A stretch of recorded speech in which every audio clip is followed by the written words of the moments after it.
Welcome to HomeKit 5. I'm Josh. I'm Brayden.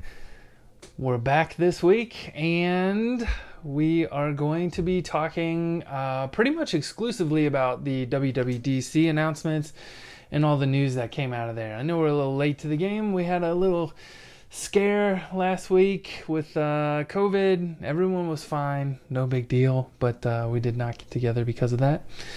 So we're here this week talking about it. Yeah, so let's just dive into it.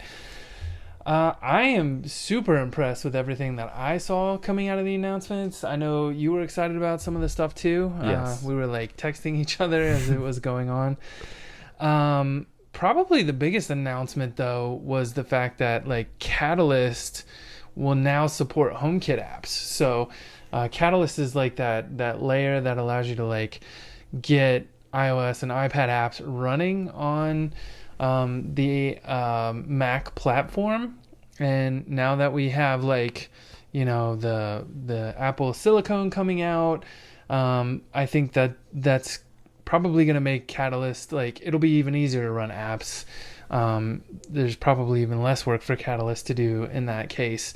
But you know, Aaron Pierce has already posted HomeCam update, like pictures of him updating and pulling in cameras and like the app running on Big Sur, which looks awesome. I'm super excited. I think this is gonna like open the door for a ton of apps to show up on the Mac finally. Yeah. And I'm stoked about this.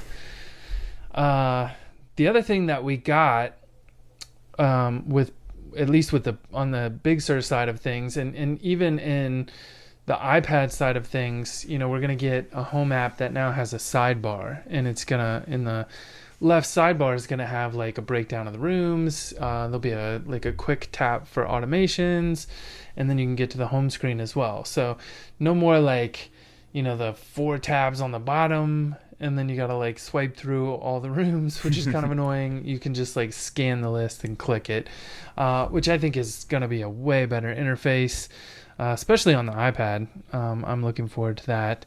But they've also made other changes, and these kind of work across all the platforms. They're gonna have like a top row of like favorites. They're not necessarily favorites, but I think they're like more commonly used accessories. I don't know. Yeah, I guess that's the right word. But they'll be right at the top. So even if you're on the main screen, you'll be able to see that. And then if you go into like a room, it'll have like the most commonly stuff used in the room. And then that actually carries over. So when you swipe down into Control Center on iOS, you'll have like commonly used accessories and scenes there as well. So I think they're really trying to expose the stuff that you use the most often in a way that you can quickly like utilize it without having to dig deep into the app, which I'm kind of excited about. I know like that home screen in the home app, it isn't quite right now. So I'm hoping this makes it better. All right. HomeKit lighting gets an update with Apple's adaptive lighting. So if you have HomeKit lights that are HomeKit white lights, you can have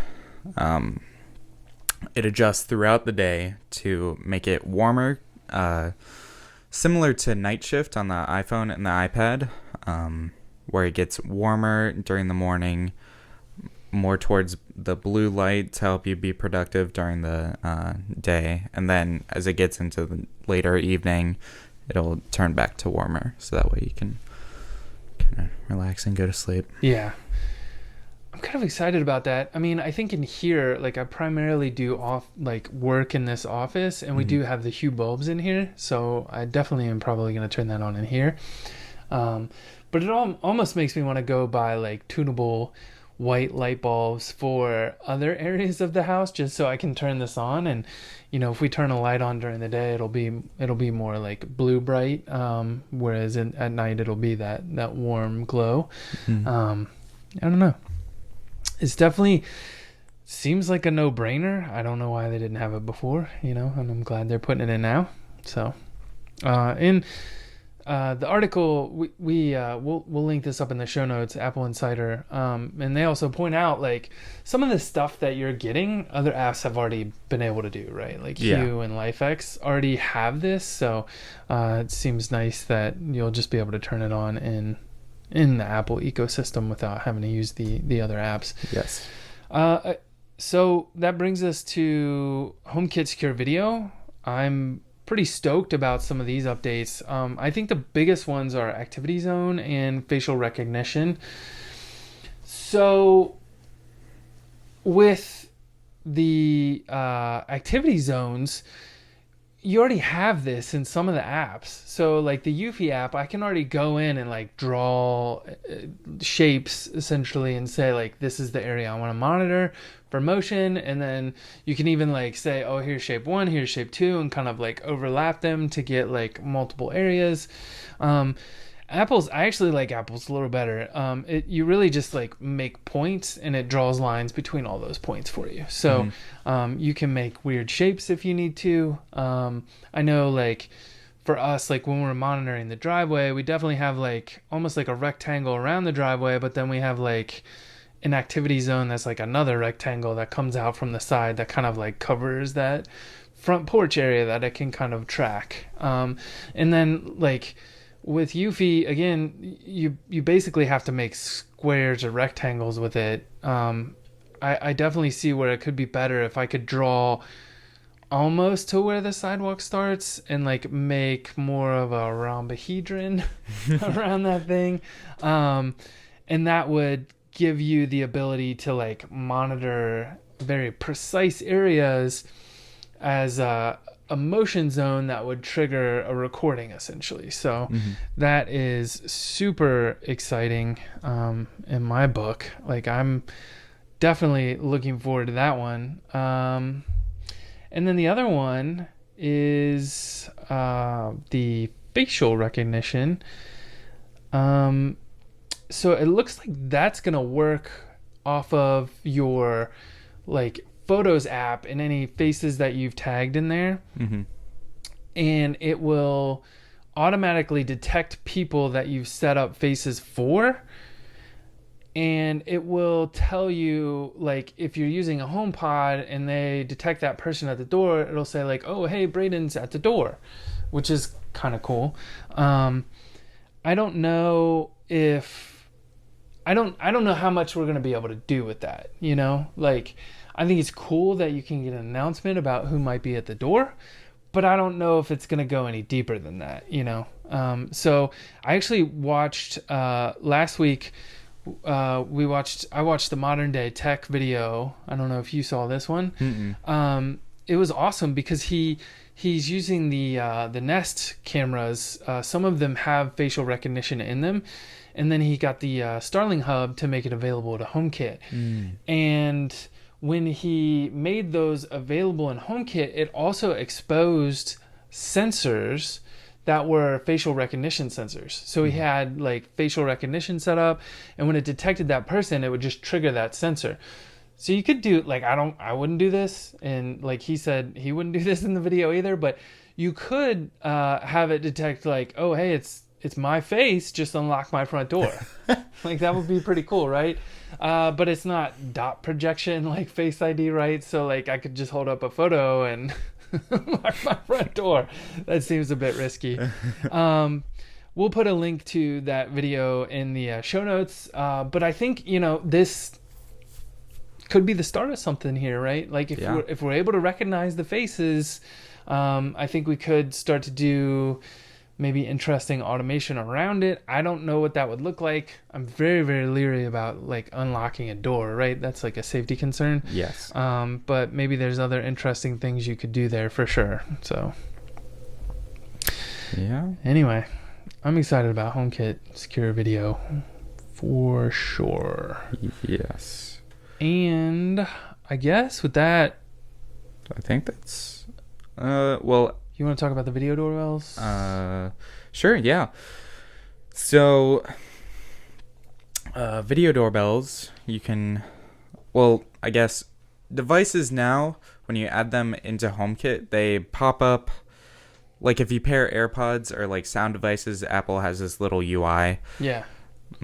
There's a Almost bunch of like stuff. the share sheet looking slide screen. Mm-hmm. Yeah. It pops up, says video doorbell found. You can add it to home, and then it gives you like little automations that it thinks would be best for that device. Suggested, Mm-hmm. yeah, automations. That's kind of nice. Yeah. Because it doesn't do that now. Like right now, it just tells you like, oh, hey, maybe you should add it to this scene. But you know, it'll pick up like, oh, hey, this is in the same room as the sensor. Why don't you just hook this light up to a sensor? Like, Yeah. no brainer. Mm-hmm. Which looks cool. But with the video doorbells, it's going to do something different too. Yes, it can ring the HomePod, and yeah, I think that's it, right? Or the traditional chime that it's already set up to hit. Yes. Yeah, it could do that as well. So, like, oh, here, shameless product placement. We're not getting paid for this, but we did buy. If you're watching on YouTube, I'm holding up the Eufy 2K resolution video doorbell add-on unit. So the hope is at some point soon this will show up in HomeKit, and then we'll get the ability. So when you ring this one, it goes to the home base and plays a chime on there. But if we had a HomePod, we could just put it to the HomePod. So that's kind of interesting. Yes. And you can say use the traditional, use the HomePod. You can say use both. Mm-hmm. So that's pretty flexible. Yes. And kind of cool. The other cool thing, and it's not clear from anything I've seen, they are going to integrate the video doorbell for sure into Apple TV. So, you know, one of the things I've never understood is why it's so hard to see what's going on in my HomeKit home from my TV. Well, they're changing all that now, and I think this is going to be awesome. So in the control panel now, you'll have full 100% support of your home. Mm-hmm. You know, you'll be able to see the cameras and the scenes, and I think you'll be able to trigger stuff from there, which is awesome. And then on top of that, when someone rings your doorbell, it'll actually like in a PIP window, it'll pop in and it'll show you the video doorbell feed. And ideally, I kind of wonder if you can just use the remote and if it'll like let you like this thing has speakers on it. So ideally, like I'd just be able to hold the little remote button down on my Apple TV and respond straight from the Apple TV. That would be kind of badass. That would. So, and then you'll also be able to like tell it like, hey, you know, bring up the backyard camera or bring up the front yard or the garage camera, right? So you'll be able to see those in a PIP mode while you're also watching TV. So it seems like, I mean, there's definitely a lot of like integration work happening. And I think, you know, this is nice to see, and I hope they drive this forward even more. So Yeah. I was pretty excited. A lot of this stuff seems like they were all features in different apps, but they're bringing it All together. Mm-hmm. Yeah, definitely. All right. Well, thank you for tuning in. As always, if you want to help us, actually, you want to see if we have any more reviews. Mm-hmm. If you want to help us, feel free to post this on social media, Reddit, Twitter, Facebook, wherever you're at.